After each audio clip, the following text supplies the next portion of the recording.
وعلیکم السلام ورحمۃ اللہ۔ یہ سچے مجاہدین کو جہاد کے لیے ابھارا جا رہا تھا کہ جس قدر ہو سکے اپنی طاقت کو، فوجی قوت کو مضبوط کرو، دشمنوں کے مقابلے میں کمزوری نہیں دکھانی ہے، اور اللہ کی مدد کے اوپر پورا یقین رکھو کہ وسائل کی کمی کے باوجود، تعداد کی کمی کے باوجود اللہ تعالیٰ تمہیں ان کے اوپر غلبہ عطا فرمائے گا۔ اور اس سے پہلے کتنی مرتبہ ہوا ہے کہ قلیل گروہ کو، چھوٹی جماعت کو اللہ تعالیٰ نے بڑی جماعتوں کے اوپر، بڑے گروہ کے اوپر غلبے عطا فرمائے ہیں۔ اس سے پہلے اللہ تبارک و تعالیٰ کی مدد آئی ہے۔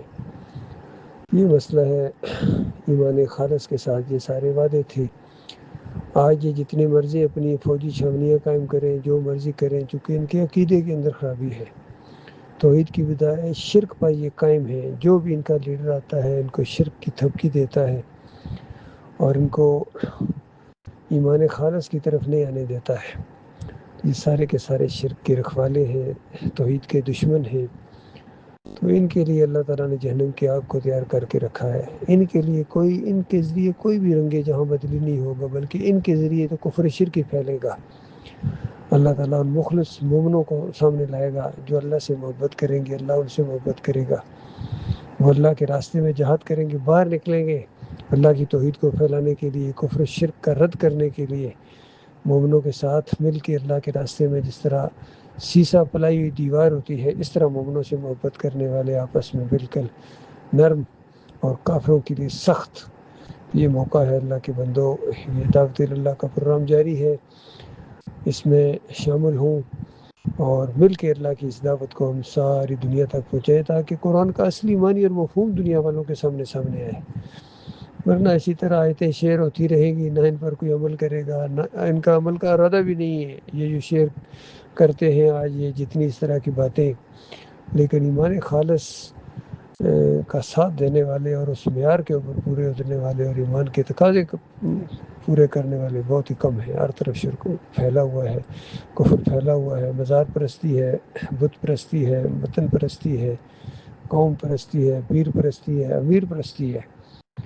تو یہ سارے شرک اس امت کے اندر آگے جو پچھلی قوموں کے اندر تھے، تعویذ گنڈا یہ کرتے ہیں، امام دامن یہ باندھتے ہیں۔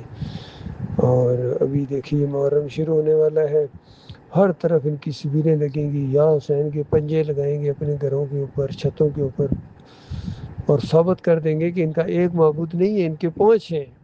پھر گھوڑے کی پوجا کریں گے اور ایک پورا اللہ کی نافرمانی اور شیطانی انداز سے یہ پوری زمین کے اوپر ہر جگہ اپنی طاقت کا مظاہرہ کریں گے، اور عوام عام طور پر کہنا شروع ہو جاتی ہے لوگ کہ شاید یہ ایمان کے یا اسلام کے نمائندے ہیں۔ ابھی اس موجودہ جنگی صورتحال میں بھی ایران کو جو کفر و شرک کا گڑھ ہے، ان کو کہتے ہیں اسلام کے یہ نمائندے ہیں، یہ لیڈرشپ ہے، اس طرح سارے ان کی تعریفیں کرتے ہیں۔